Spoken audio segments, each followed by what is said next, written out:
ومن آياته أن خلق لكم من أنفسكم أزواجا لتسكنوا إليها وجعل بينكم مودة ورحمة إن في ذلك لآيات لقوم يتفكرون.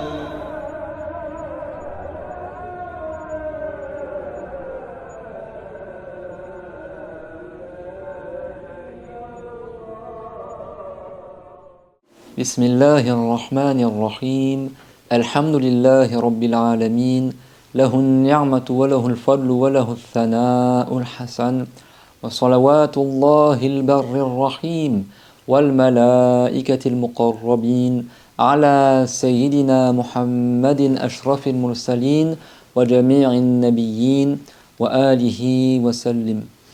اللهم علمنا ما جهلنا وذكرنا ما نسينا وانفعنا بما علمتنا وزدنا علما وإنا نعوذ بك من حال أهل النار.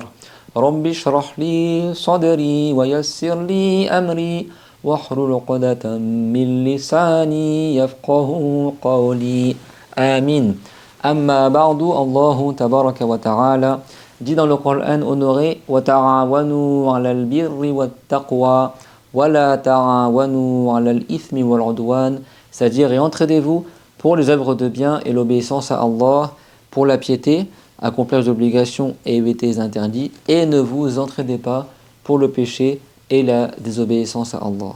On refait une bonne intention Allah Ta'ala par recherche l'agrément de Dieu uniquement dans le fait de réviser, mes chers frères et sœurs, la science de la religion et les sujets du mariage bi'idhnillahi tabaraka wa ta'ala, par application de la parole du prophète sallallahu alayhi wa sallam, innamal a'malu binniyat wa innama likulli imri'in ma nawa, c'est-à-dire certes les bonnes œuvres ne valent que par les intentions et certes chaque personne a pour elle ce pourquoi elle a fait l'intention.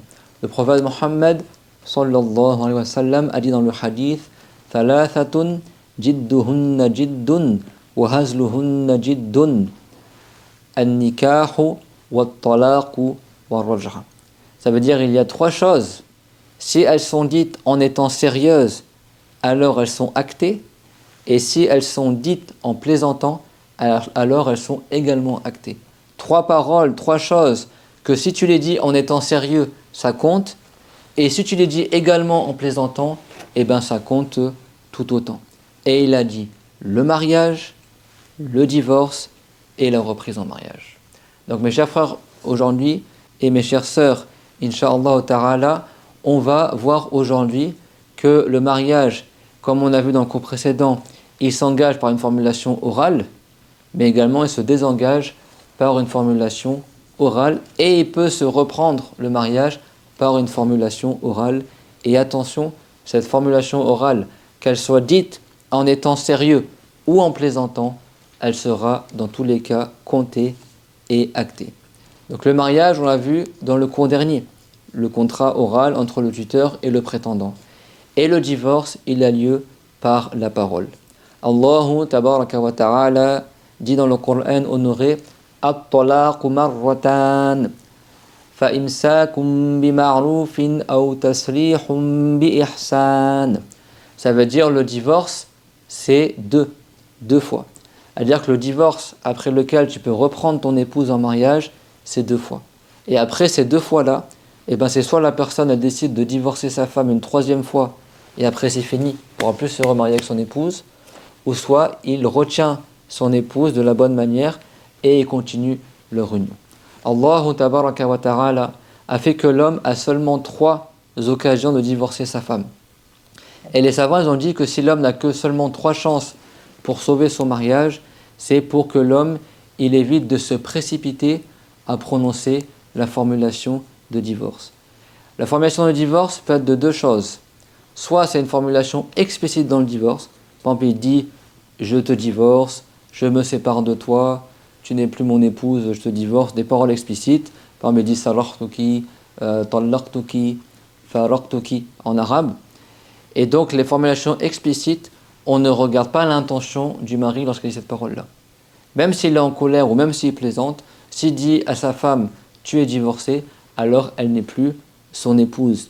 Donc l'homme a le droit qu'à 3 choses, d'accord? Il n'a que droit à que 2 divorces après lesquels il peut reprendre sa femme en mariage, mais s'il prononce le 3e divorce, eh ben c'est fini, il ne pourra plus se remarier avec son épouse. Comme Dieu l'a dit, hatta tankiha zawjan ghayra, jusqu'à qu'elle se remarie avec un autre homme. C'est-à-dire sous 5 conditions, jusqu'à qu'elle termine sa période de viduité suite au premier divorce, enfin le divorce de son premier mari. Après, elle se marie avec un autre homme. Après, elle consomme le mariage, elle fait le rapport sexuel avec son nouveau mari. Après, si son nouveau mari veut, il la divorce. Après, elle attend sa période de viduité, l'attente post-maritale. Et après, si elle veut, pourra se remarier avec son premier mari. Sinon, elle n'a aucune solution pour retourner à son premier mariage. Donc ça, c'est pour enseigner aux hommes de ne pas se précipiter dans leurs paroles. Que ça soit en étant sérieux, que ça soit en étant en colère ou en plaisantant. Beaucoup de maris, ils divorcent leurs femmes lorsqu'ils sont en colère. Et des fois, ils ne le pensent même pas. C'est juste pour mettre un coup de pression à sa femme, il la divorce. Le divorce, il compte. Et des fois, pour rigoler, le divorce, il compte. Donc, il y a environ une dizaine de séparations différentes en islam. On ne verra pas tout aujourd'hui. Parmi elles, il y a le divorce.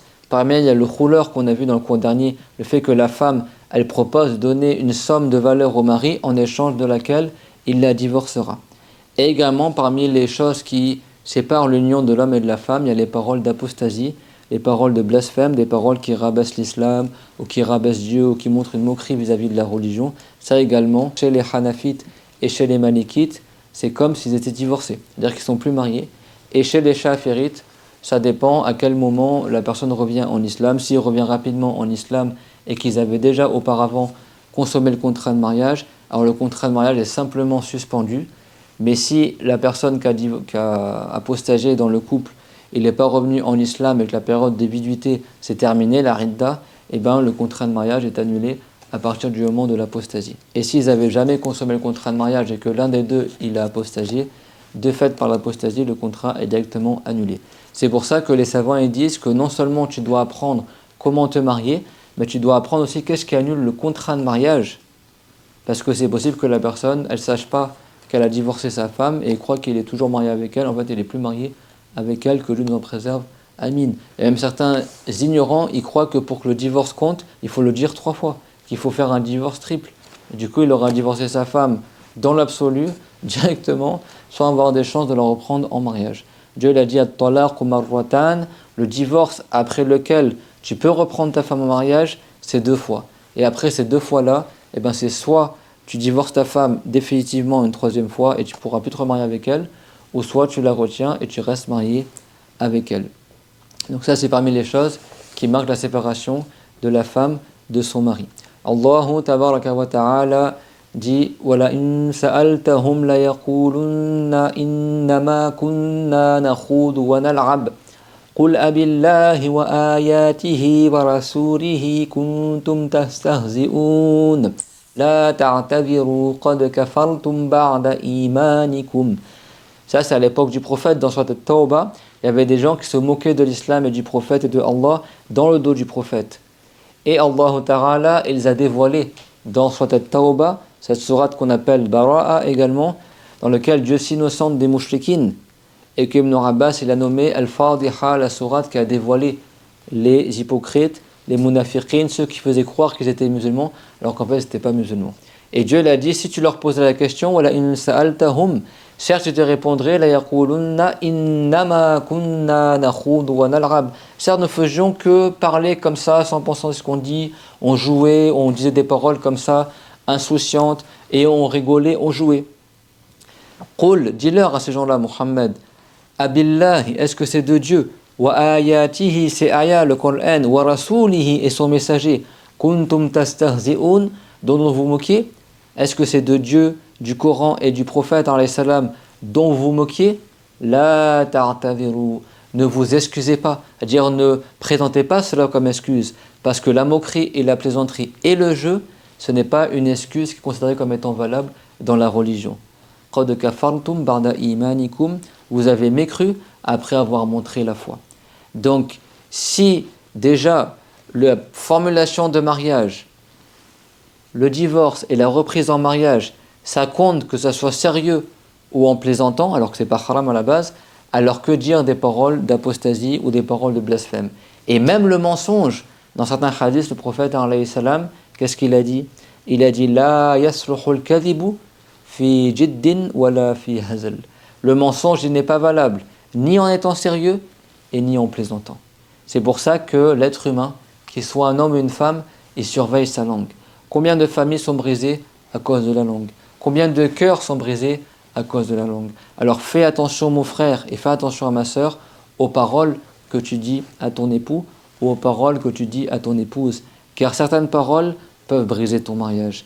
Car même certaines paroles peuvent briser le cœur de ta femme ou briser le cœur de ton mari.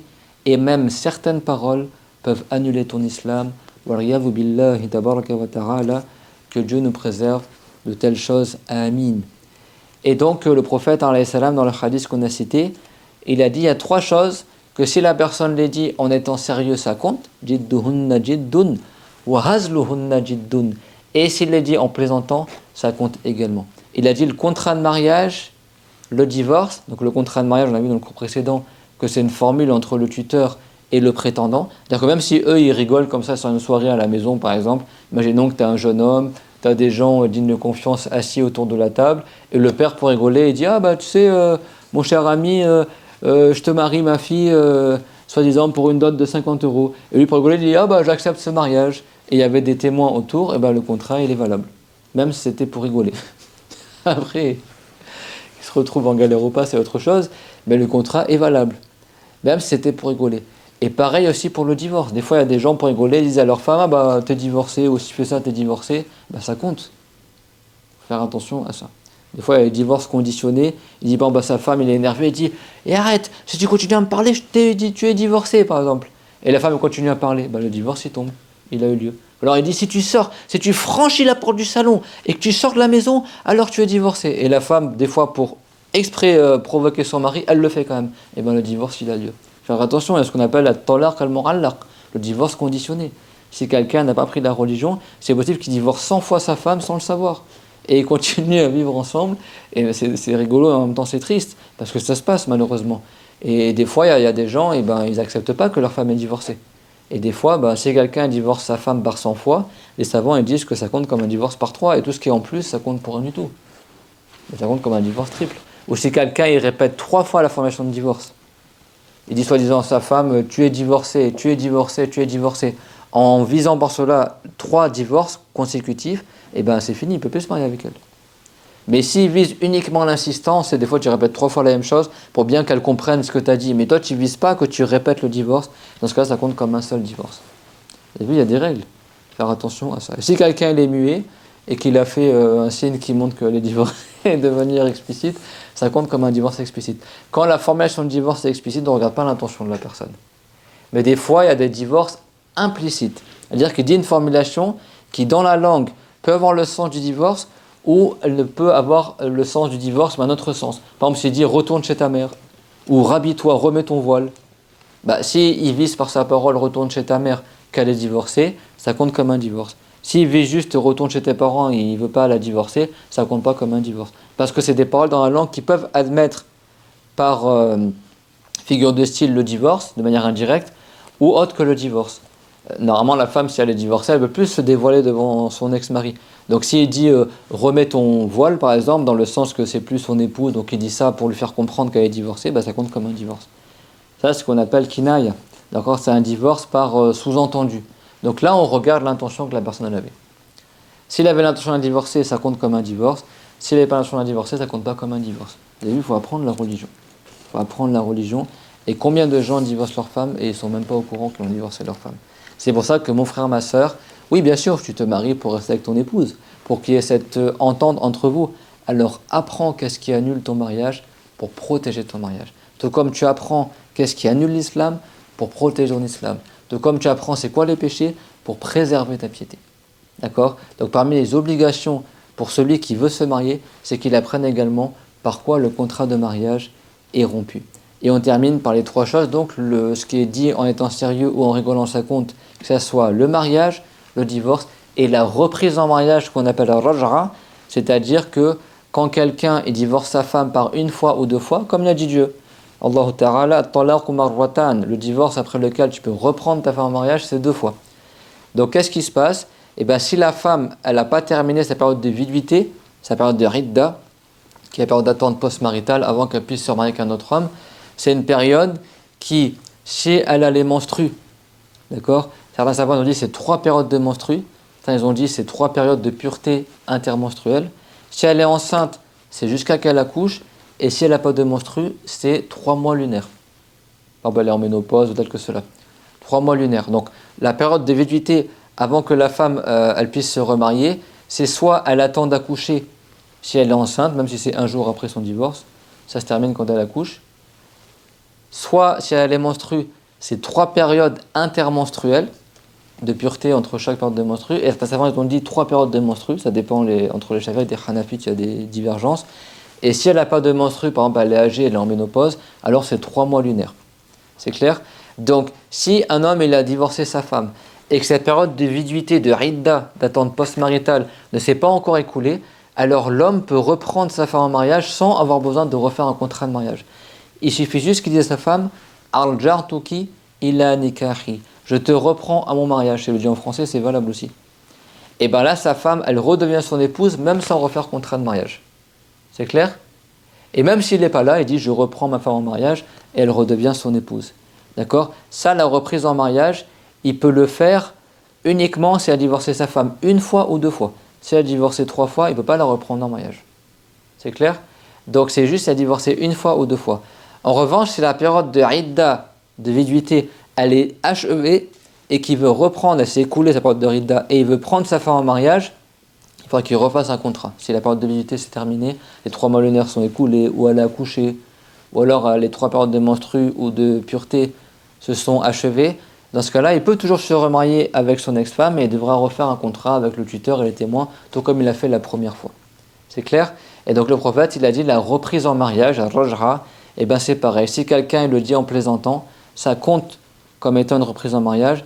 Et si quelqu'un il le dit en étant sérieux, ça compte comme étant sérieux. Donc quelqu'un a divorcé son épouse, il ne veut plus être marié avec elle. Et puis un jour comme ça, pour rigoler, avant que la période d'attente post-maritale soit achevée, il dit pour rigoler, allez, je reprends ma femme en mariage.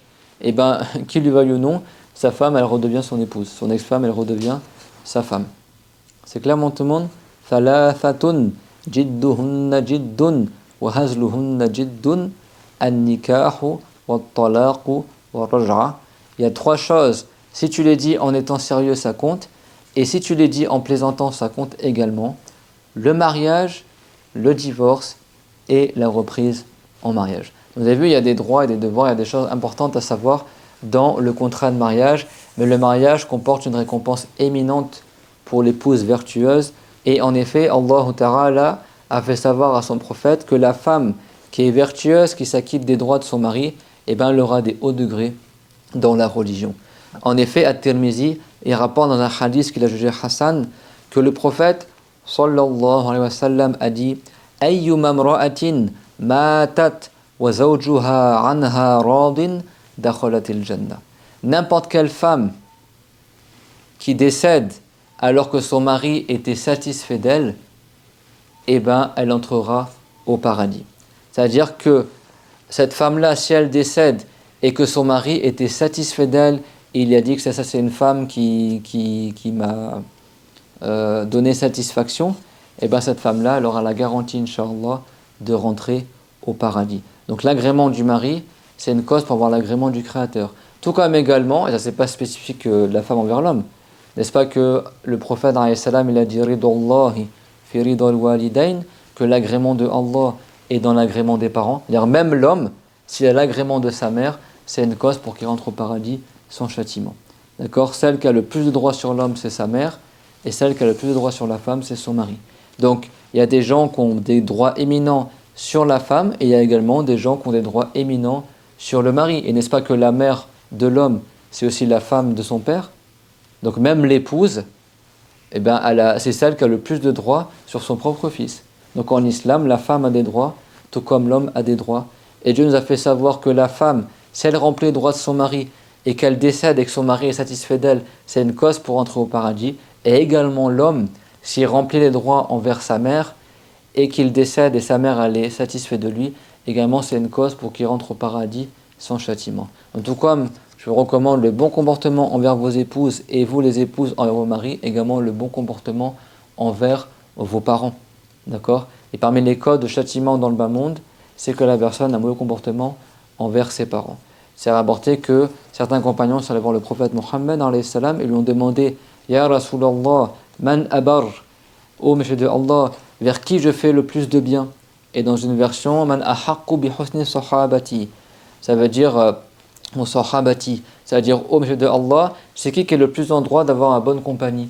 Et le prophète il a dit ummak, ta mère. Et après il dit summaman, après c'est qui? Il a dit ummaka, ta mère. Et après le compagnon il dit summaman, il a dit ummaka, ta mère. Et après le compagnon il dit et après c'est qui?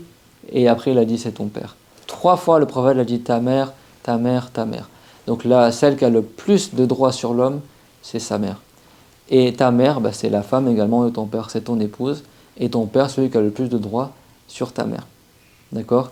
Et également, la femme, avant qu'elle se marie, celle qui a le plus de droits sur elle, c'est sa mère également. Donc Dieu il a fait qu'en islam, chacun il a dans la famille des droits éminents sur l'autre. Au point que même le grand frère, le prophète l'a dit, il est comme ton père.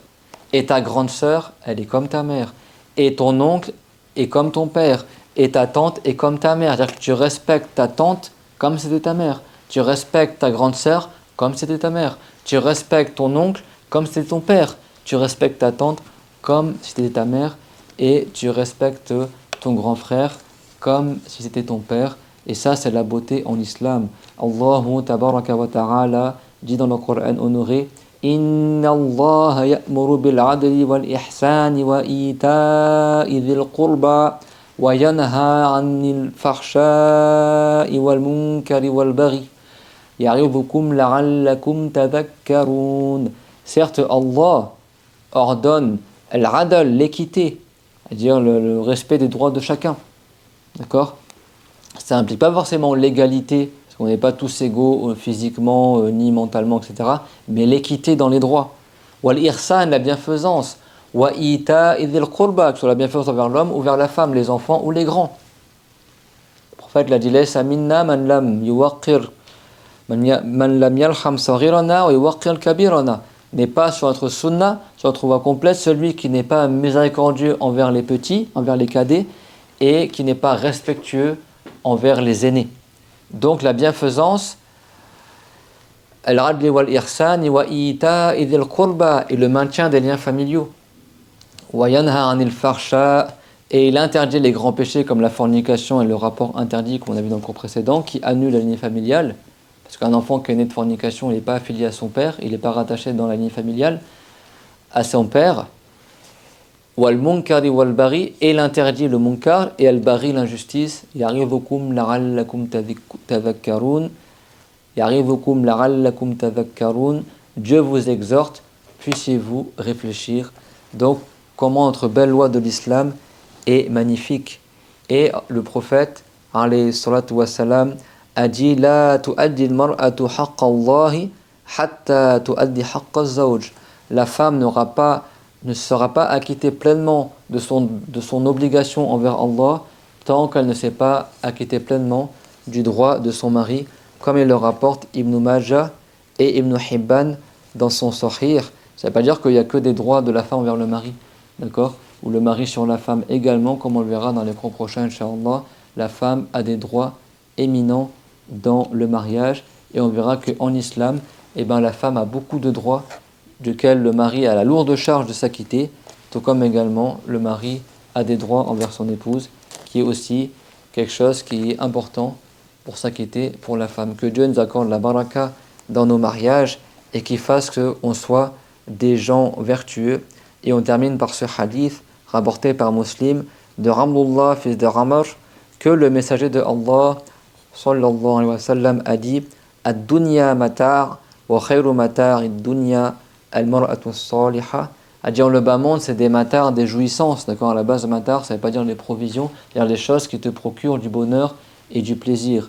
Et il a dit wa khayru matar ad-dunya zawjatu as-salihah ou al-mar'atu as-salihah, ça veut dire et la meilleure des jouissances du bas monde, c'est d'avoir une femme vertueuse, une femme qui applique la religion, qui aime son Créateur et qui est une femme qui est prude et pieuse, que Dieu nous l'accorde. Et donc parmi les invocations que le prophète faisait le plus souvent et qui est rapporté également dans le Coran, c'est Rabbana atina fid dunya hasana wa fil akhirati hasana wa qina adhaban nar. Ça veut dire ô Allah, accorde-nous dans le bas monde un bienfait. Certains savants l'ont expliqué par l'épouse vertueuse, et dans l'au-delà un bienfait, c'est-à-dire le paradis, et préserve-nous du feu de l'enfer. Wa akhiru da'wana anil hamdulillahi rabbil alamin wa sallallahu ala Muhammad ashrafil mursalin. Rabbana atina fid dunya hasana wa fil akhirati hasana wa qina adhaban nar wa barakallahu fikum wa ahsanallahu ilaykum. Et on se retrouve très bientôt, Inch'Allah, pour la suite de cette série de cours sur le mariage vertueux.